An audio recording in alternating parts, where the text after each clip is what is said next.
Fabulous at Home, and today we're going to look at spatulas. There are all kinds of different spatulas out there, and spatulas have specific purposes. But before we do that, I have to say, one of my favorite things about doing the videos is I get to change all my aprons. And I love this apron with all the dogs on it, so I just had to say that because it has a picture of what I would consider my golden right here.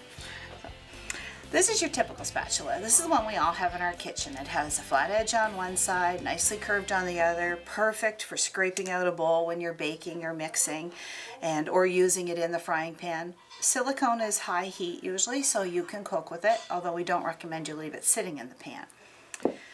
This spatula is sort of a variation on this. You have the same curved side, but it's curved on both sides, and if you looked at it, it's actually got a little bit of a hollow in it, like a spoon, and that's what it's called, a spoon spatula. So if I'm trying to move, say, cake batter out, and I'm using it with this, it's fine if it can pour out, but if it's thicker and I need to lift it out, a spoon spatula means I'm going to be able to lift it and there'll be some volume on here. I'll be able to get some batter out on my spoon as I'm transferring it to a cake pan.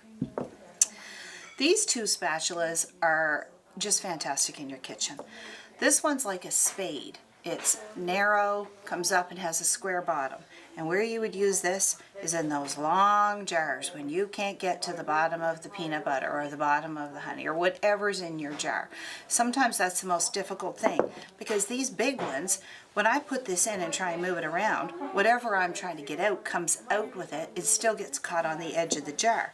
This little spatula fits right in, goes right down around that sort of groove that's in the bottom of the jar, pulls out whatever's left, so no waste. This little spatula also works the same way. Some things are more rounded. This jar is maybe not the best example. This one works better, it's a jar spatula, but some things are really rounded like a small bowl. And again, this is just simply too big. So these are the two new kids on the block, both by Good Grips, both made of silicone, so they'll take high heat. They'll go up to about 600 degrees Fahrenheit, which is quite high for silicone, and a great addition to your collection of spatulas in the kitchen.